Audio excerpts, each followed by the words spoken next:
Definitely, That's right. definitely. Well, don't tell everyone that we hurt your ankle. That's all I'm saying. No, of course. Because that won't go down well for my reputation. It doesn't help the show at all. Yeah.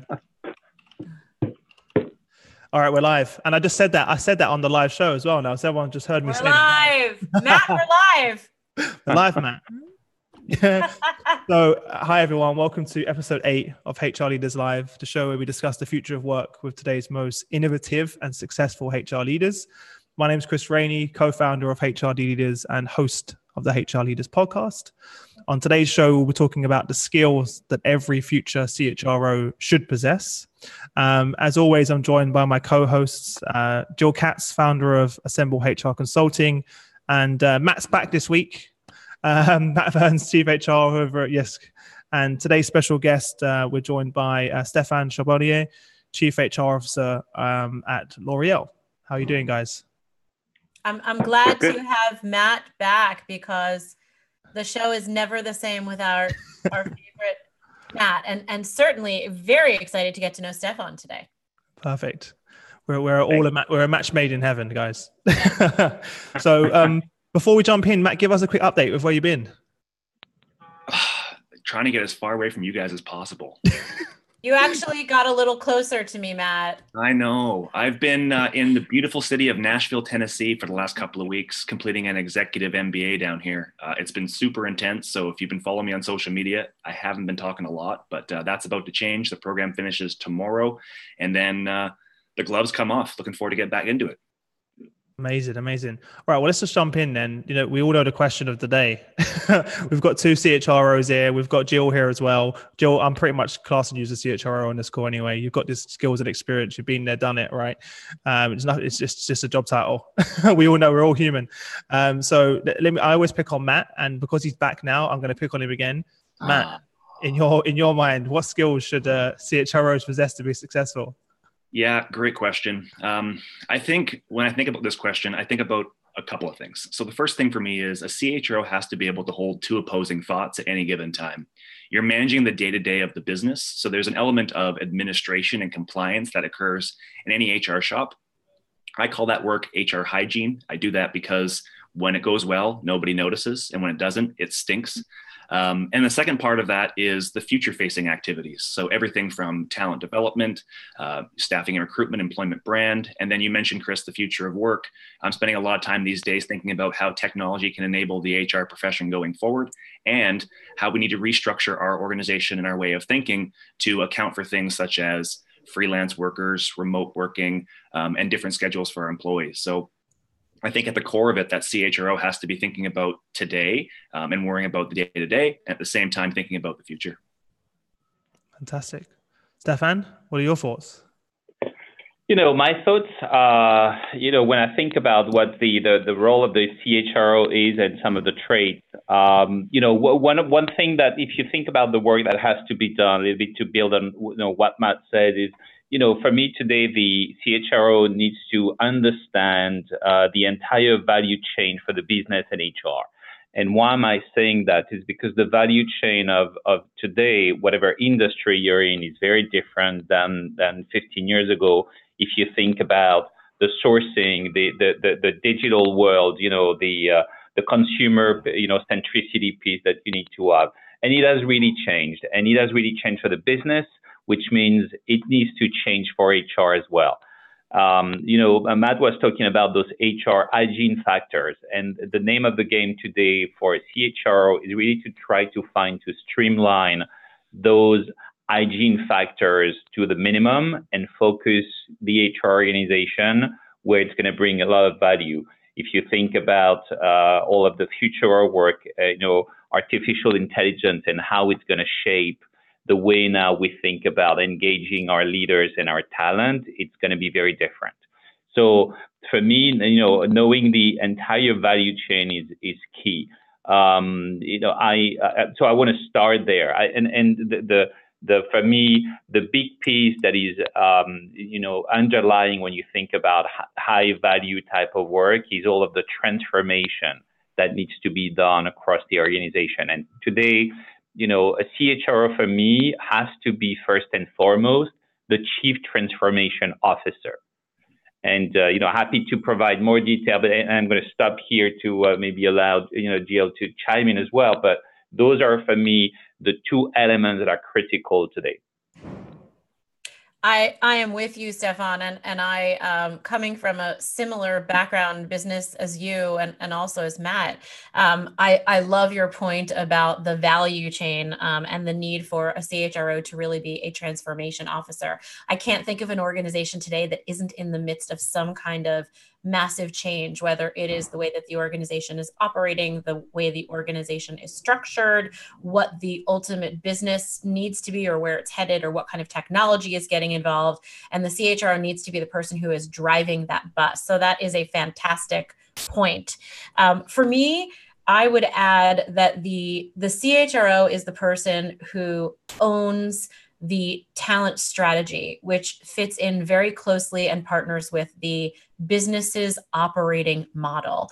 And so I think years ago, there would be an operating model and it would be up to the CHRO to then follow that model with some strategies around talent that help to fit in. And I think today the talent strategy and the operating model of the business really need to be more equivalent and partnered, and both need to be tweaked a bit to make sure that they fit well together. And so I think that the CHRO is the person that represents that model.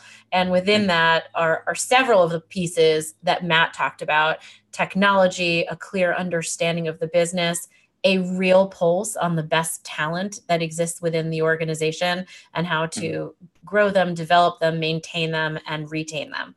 So that would be what I would start off with, Chris. Amazing. So one of the things I was thinking about while you guys were talking is how you guys have evolved. Because I started doing this at 17 years old, as you all know, and HR looks nothing like what it did when I started doing it 13 years ago. How have you all kept yourself in the loop and evolved along with it? How have you done that? Well, I'm only 18, so I haven't really evolved past 17. And Matt, I'm not sure how far you've evolved past 17 either. Emotionally, not a lot. Yeah. Stefan, do you want to jump in on that one first? Sure. If I'm thinking about that, back to my comment on the value chain for the business for HR. Certainly, when I look back at my days, almost 30 years ago when I started my career, there's a greater need now in my set of skills for collaboration, getting things done through influence and collaboration, as opposed to maybe living more in silo like we used to. And this is today paramount to get things achieved. This is also something that today the new generation in the workplace is asking for. If you think about, Chris, the fact that now your workforce is not only within the remit of your organization, but extend in the context of the gig economy, where so you need to have that ability to influence across organization and not only within your organization. So I would say for me, ability to influence and collaborations are two leadership traits that I have developed more in the past few years, maybe in the past 5 to 7 years than in the first 20 years of my career.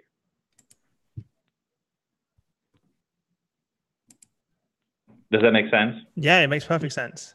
Feel free to jump in, guys. Don't wait for me. We never do. Yeah, it's true. I would say I agree. I think the roles evolve, but I want to come at this from a different angle. I don't know that we've evolved fast enough, and I think we have a long way to go. I say that because I've been meeting with HR leaders around the globe the last 12 months and asking them questions just like this. And I'm unfortunately still hearing kind of the same buzzwords that I heard 15 years ago when I started. That's exactly why I asked the question, because I'm hearing the same stuff, and I'm like, some people are really evolved and some people haven't at all. Yeah, like if I hear I need a seat at the table one more time. Oh my God, that is the exact. Whenever I see a program or like a conference or a social media post at HR in the boardroom, it kills me. Honestly, let me tell you how I got a seat at the table. I went into the room, I pulled out a chair, and I sat down. And I started to add value, and wouldn't you know it, no one asked me to leave. So that's how it started. And then from there, the second phase was I started to make my own tables and started to bring the business into my meetings, because I think that we have the model all messed up. So if you think about business models today, specifically in North America, we talk about profit or revenue. And the three things that drive it are people, technology, and strategy. I actually think that it should be reversed, that people should be the top of the pyramid, with strategy, technology, and processes enabling the people in the business. And, that's why I believe that we should be bringing our groups together, which is why I invite marketing and finance and operations and logistics into our meetings to discuss talent, as opposed to them asking me to have those conversations. So I think from an evolution perspective, I agree we've come a long way, but I also think that we still have a long way to go. And I'll leave it at that for now. I would agree with Matt. I think there is a really interesting dichotomy that exists in the market today. I had a meeting actually just yesterday with an interesting person who was talking to me about it. And I said, it's almost as though we're at this point in time where HR is split into two. There's sort of a group of HR folks who still are trying to pull up their chair to the table. And then there's a group of HR folks that actually understands or sees HR as a piece of and an owner of the business. And I like to think about where we are going. So when you think about the future of work and how many HR departments are actually restructuring, the role of the HR business partner is becoming more streamlined.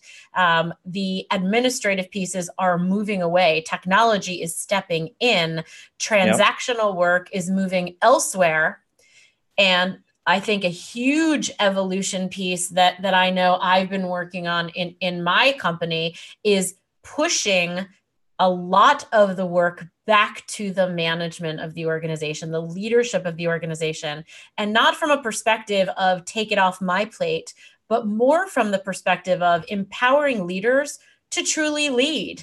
And I think the research is starting to show more and more that the most important person in onboarding is the manager. The most important person in a recruiting process is the manager. The most important person to deliver feedback and for an employee to give feedback to is the manager. And so it is the role of HR to help, I think, leadership continue to evolve. Great. Yeah. One of the I was gonna add, it's so true, Jill. We obviously are making the same remarks here, certainly in our organization, and it's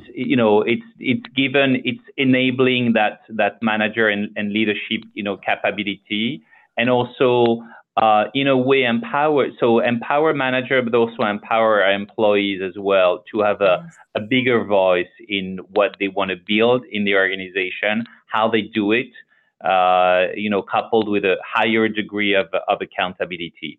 I'd love to come back on what maybe Matt was saying in terms of maybe some people are able, some not. One of the things that I find myself actually, and this is a very exciting role in a more frequent position to do right now that probably in the past, and maybe because I'm also more senior, is to be in a position of disrupting. And, I find, myself in a lot of cases, whether it's technology, whether it's reinventing the model of engaging our employees in a way where HR can be a very strong disruptor in the organization. And this is something that's needed and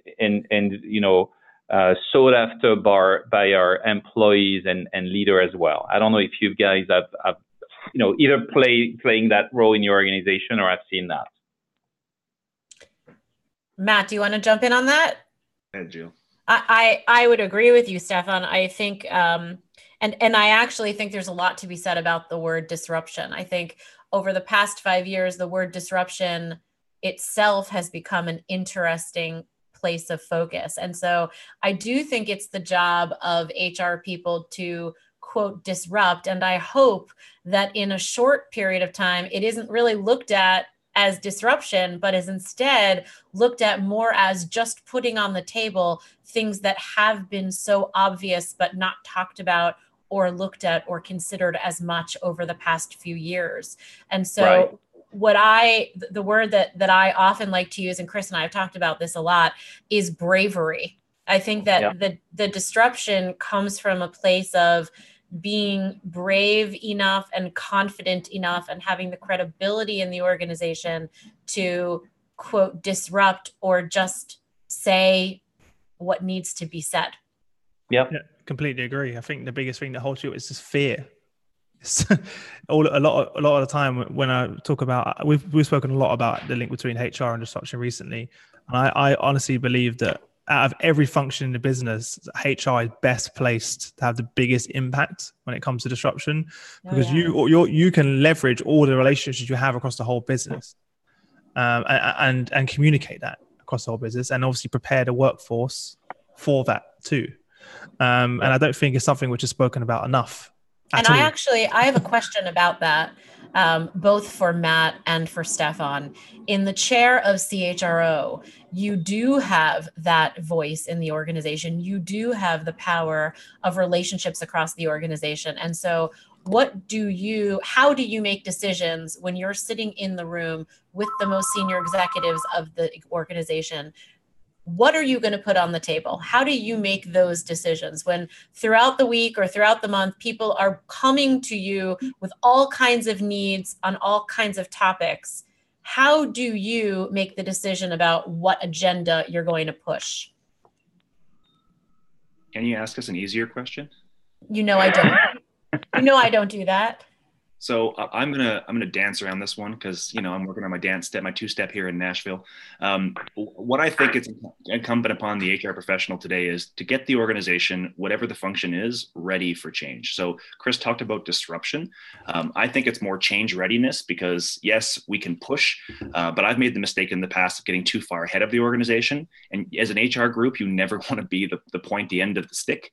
And I think it's really about helping the other functions in the business prepare themselves for change and enable them for change so that they can have the wins, they can see the momentum, and then they can set the agenda that they need to with respect to the business.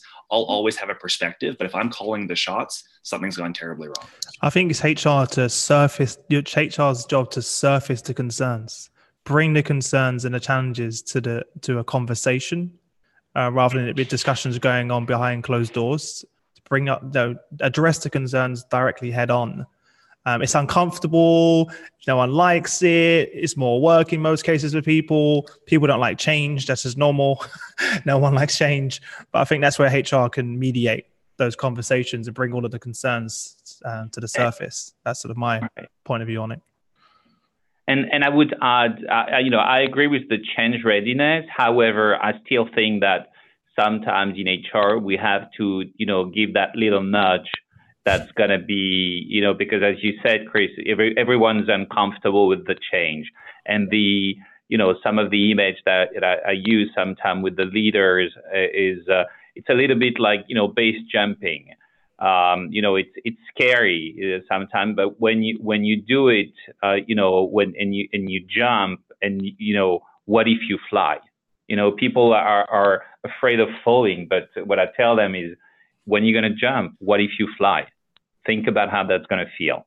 So I think the role of HR is, of course, to balance that ability to be ready from an organizational standpoint, but also sometimes to push people and to help people and support them when they take risks. I think that's a great point. What I would say is one skill I've really tried to work on the last 12 months is change readiness for me sometimes means pushing the organization beyond their comfort zone, but also being there to pull them back when they've gone a bit too far. And I use the analogy of a cliff a lot in my organization, which is I'll push you right to the edge until you're getting a little bit shaky and looking down below you. And then that's when I know it's time for me to pull back and let them know that it's maybe okay to go slower or take it easier on their employees. But finding that balance is a really difficult thing to do because each of the executive leaders in your business are going to have different risk thresholds that they're comfortable with and that their teams are comfortable with. So finding that balance and then engaging with your CEO and with your board to determine where we're having traction. So, in an example, maybe one of your functions is just barreling ahead with the change, but some of the supporting mechanisms that underpin it are not. And it's being able to kind of see the landscape at 20,000 feet and know from an organizational perspective where we have, risk and gaps and large deltas between certain groups. Because when you have one group that's dramatically ahead of the others, it does create friction on the team and can create some dissatisfaction for the group that's barreling ahead, believing they're doing the right things, or create resentment for those that are a bit slower to change because they don't maybe want to see the evolution as fast as others do. And Matt, I think that brings us full circle in the conversation to the evolution of HR, because it could be that in some organizations prior to this, at that exact moment, the HR leader would engage with the leadership team to help with those nudges and those pushes. And I think today it is equally important for the HR leader to have that conversation with the CHRO and help the CHRO engage with her or his own team so that that leadership moment happens. And so being that coach and that ear to the CEO or the head of the division is a really critical component of today's HR leader. Mm-hmm. On that point, guys, one of the questions I messaged a few of our members and said, we're going to be doing this episode today. What questions do you have? It's always interesting because people are asking me to ask the questions because they're too scared to ask you themselves. And so, most people ask the question, Stefan, who did Matt's hair for this episode?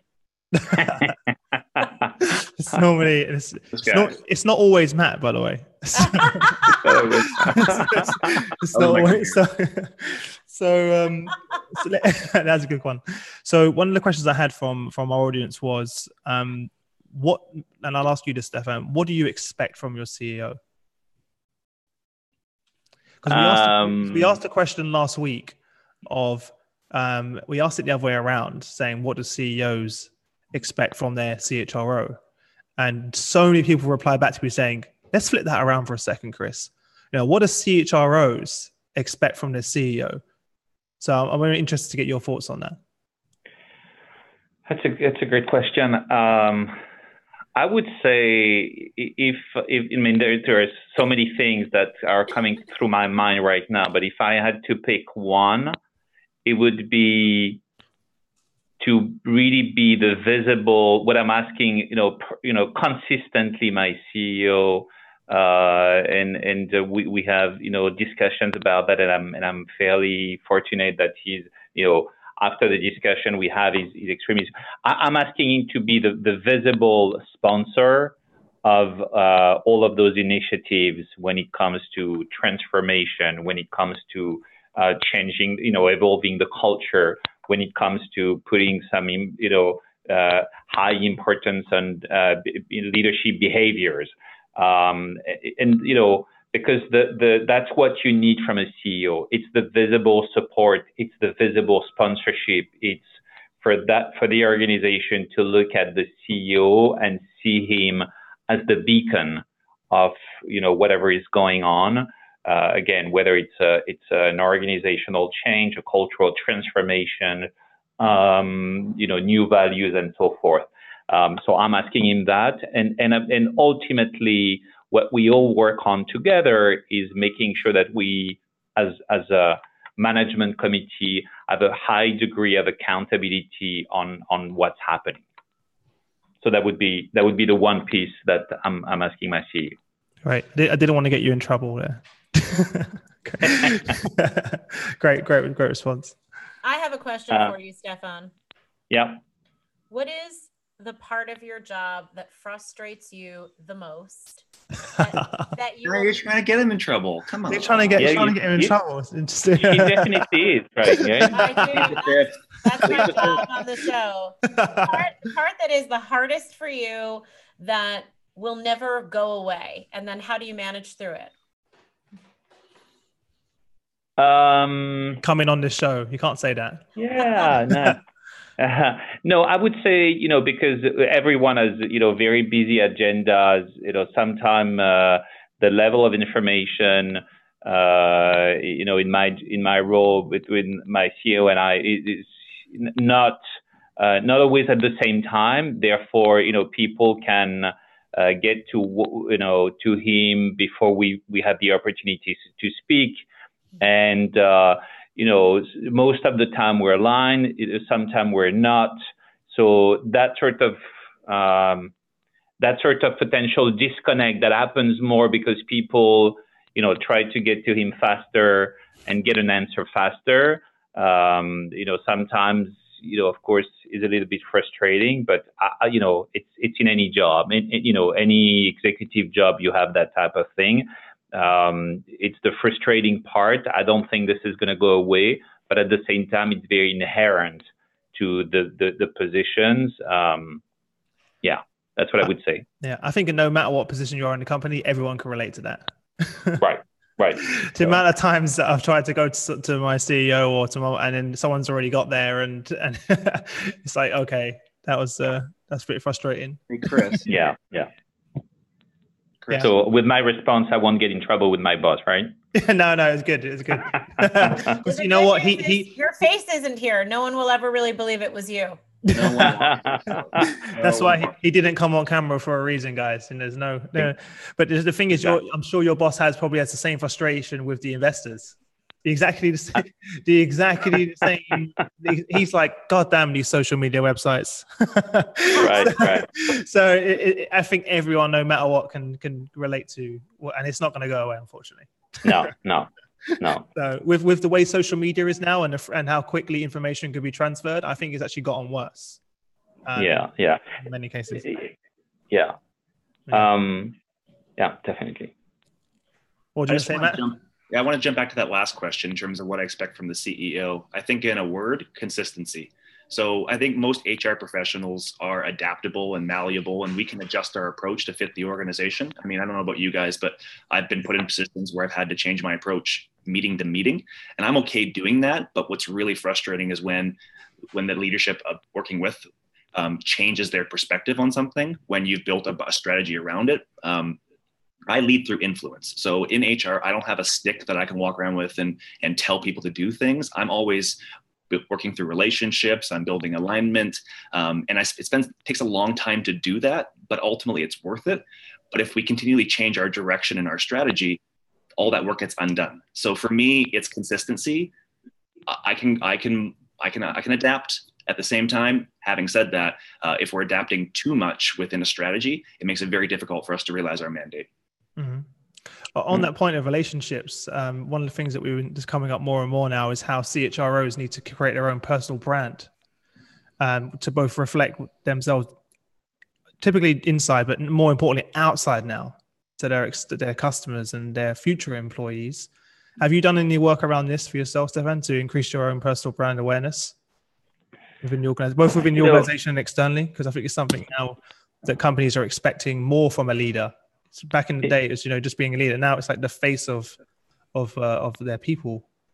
Right. It is becoming extremely important. I have of course a lot of things that I'm doing representing the organization outside. Do I have worked on my personal branding? No. Should I? Probably. Yes. I think it's important to have that. Especially as you, as a CHRO, represent more and more internally as well as externally, the sort of being a beacon, when it comes to the values, ethics, and people are of course expecting more transparency. So yes, it's becoming more and more important. Mm-hmm. Is that something you find comfortable? Because I think a lot of people I speak to, it's a very new, sensitive place. It's a bit of a blurred line because not everyone wants to be that face. Not everyone wants to be in front of everyone, if that makes sense. If you know where I'm going with this. Yeah. No, I think this is something that head of HR have to be comfortable with. Because this is part of the evolution, and it doesn't mean the spotlight. I mean, you need to be careful with what we mean by spotlight. You need to talk about it for the right reason. You need to portray it, as a reflection of what's happening in the organization as well. So there's a fine balance, but I think this is this is part of the role of a head of HR today. I don't know what my colleagues are thinking on that. Well, Matt loves it. That's why he's here every week. Hey, the hairstylist is an ROI, right? He's got his own personal brand hairstylist, so he's taking it serious. When you have no we have product for you, Matt. Oh yeah, I have product for you. Sponsored by L'Oreal. Please, if I can come on the show and say that Matt Burns is sponsored by L'Oreal, it will make my whole year. Maybe amazing. Find a spokesperson without a receding hairline. Oh man, there you go. Oh man, wow. You spoiled it, Matt. You spoiled it. You just took away your own sponsorship deal there. That was your opportunity, Matt. Give it a second That's try. It. Press the pause button and back up. Gone. Gone. What was you going to say, Matt? Before we interrupted you. I can't follow that. You can't follow that. All right. Well, let me go back to the other questions that I got, because people are very creative when you ask them, because they know they're not asking you guys the questions. They give me they love sending me very, very good questions. Another question which no one seems to ever ask, and I think Stefan, I think you might have posted this at one point in time on LinkedIn, or it could be someone else, is how do you hold your leaders accountable? Because we all talk about this, but no one whenever I've asked people, how do you actually hold them accountable? Tell me exactly how you hold them your leaders accountable in your organization. And it's a very mixed answer in most cases. So I'm wondering, Stefan, how do you hold your senior leaders in your business accountable? Yeah, we certainly in our organization, we're being very, I would say, diligent and supportive in that area. We always start by providing support and helping people. If I take the example of, we've in the past, I want to say 36 months, we've tried to evolve the leadership behavior of our organization. And what we said, in starting from the top, is we're going to start by practicing and make people feel comfortable and getting used to it. And it's a little bit like using a muscle that you didn't know you had, or you had not been using for a while. And then ultimately the third year, what we said was, okay, now it's time. People have practiced.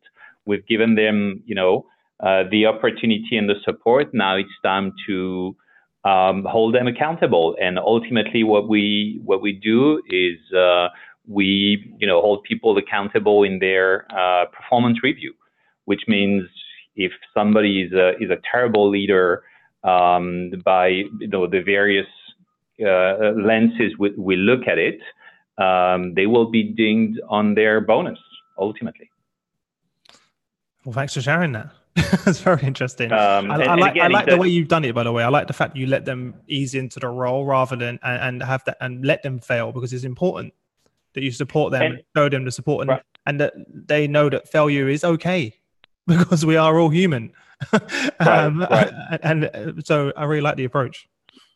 And you need to make you need to make sure that people understand that, more importantly than a score, if you're measuring things, is not the name of the game. What's important is the ability to improve, the willingness to work on it, to ask for support, to work collaboratively, and then ultimately, if you do all of that, of course, the progress will come and the scores will improve. But that's why we decided to help people first and start from a position of support as opposed to starting from a position of judgment. That's fantastic.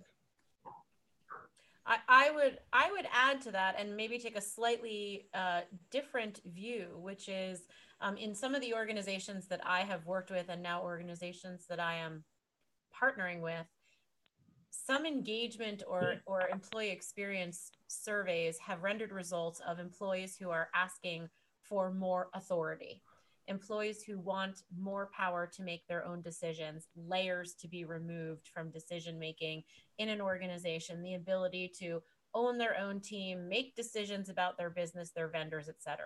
And I think with the desire for authority and decision making must come accountability.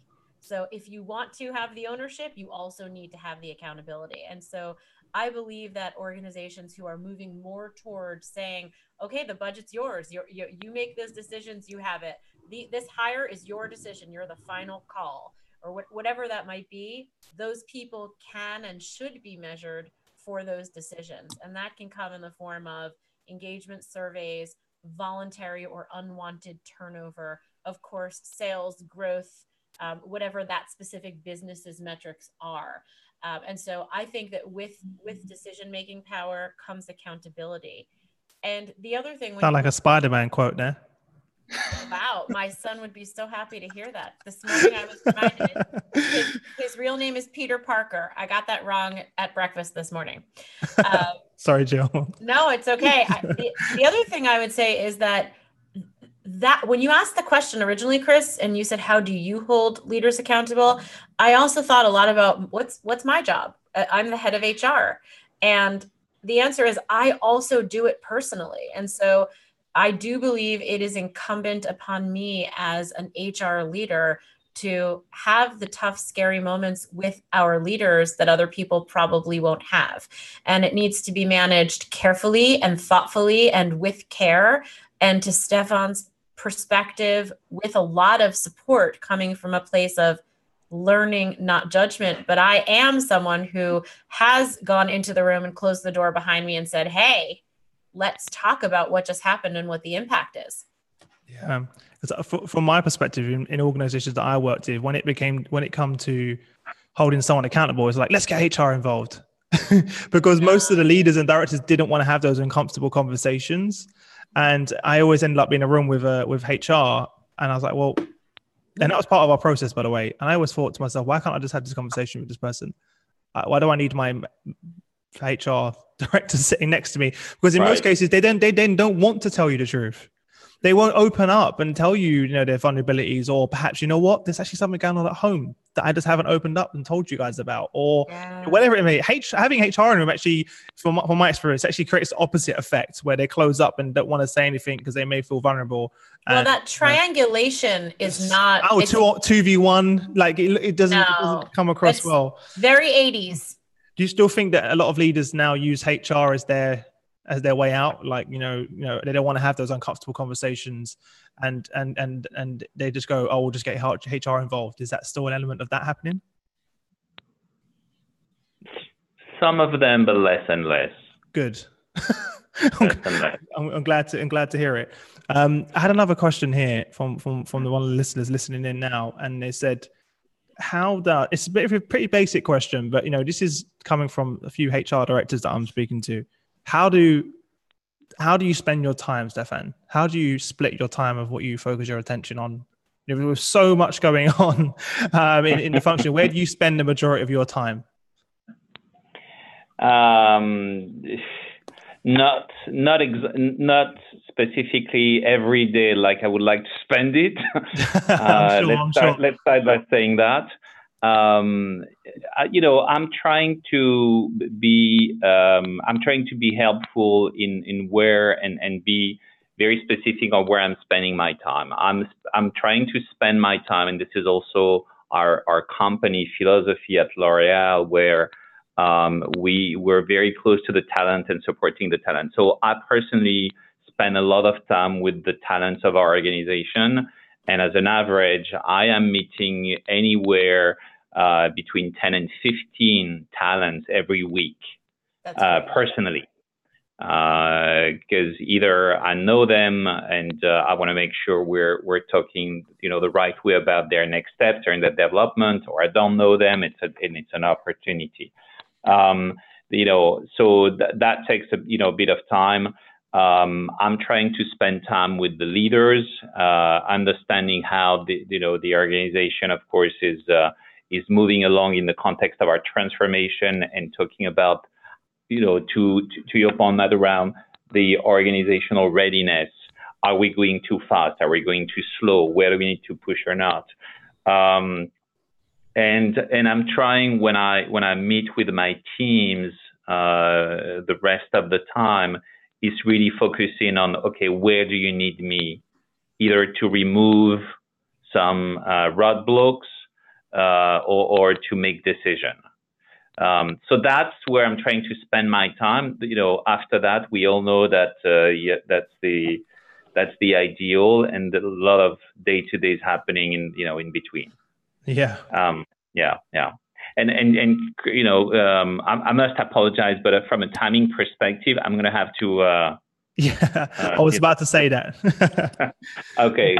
No problem. Well, it was good having you on, Stefan. I appreciate you joining us. And always a pleasure, Chris. Jill and Matt, it was a pleasure speaking with you, and I look forward to connecting further. Excellent. Thank you for being here. Be careful. Get well Of soon. Course. Okay. Yes, definitely. Thank you, guys. All right. Bye. Bye. All right. Bye-bye. And then there was 3. Well, that's nice. Thanks for stopping in there, Stefan. It's great to have you there. Great conversation. He had a really good and honest perspective. He was a great guest. Yeah. Well, thanks for your questions, guys, as well. I appreciate it. I love when guests just drop by. It's fantastic. It's like you're at the house and people just knock on the door and come on in for a coffee. Right. We should start doing guest drop-ins from now on. Like, who's behind door number 3? To get the audience to choose. Or if we ever was in the position where it was that luxurious that we had CHRO just waiting, hoping to be chosen behind the door. Oh, don't say if. Don't say if. A story the other day. So we were doing pitches in Nashville for the better part of 2 weeks. And I heard a story about a group of guys who were pitching a venture capital panel. I think it was in the UK, and Richard Branson just popped in. So these guys were doing their pitch, and about 2 minutes into their pitch, Richard Branson walks in the door, and the whole thing just fell apart. Because as you can imagine, a bunch of people just went. Oh my God. Then, yeah. So he asked questions like, "How are you guys doing today?" And they just stumbling over their words because of Richard Branson. So please don't invite Richard Branson. All right, Matt and Jill, one piece of guidance before we leave and stop the call for people aspiring to be a CHRO. What's top piece of advice? Build your network, build your relationships, realize that every single person has something to give you, something you can learn from them, and something that will make you stronger in your career. And I think that ultimately the role of the CHRO will continue to have everything that we talked about today, but the most important value and equity a person can have is the relationships that they have. So build them and nurture them. That's a great point. I would say get to know yourself, your personal values, and find an organization that aligns with those, because at the end of the day, you become the heart of your organization. And if there's a misalignment, you're going to have a really tough time reconciling what they want versus what you can deliver. So I would say that's really critical. Fantastic. Well, look, thanks for everyone for tuning in. That's all for today, guys. We never make it as half an hour, but you kind of by now you've realized that it's just not going to happen. So basically, we're going to be 45 minutes to an hour every episode. As always, let us know what topic you'd like to have on next week's show. Also, if there's any questions you have for us, feel free to drop it to us on LinkedIn. If you haven't realized by now, we're on LinkedIn. Sometimes we post. Just a little bit there.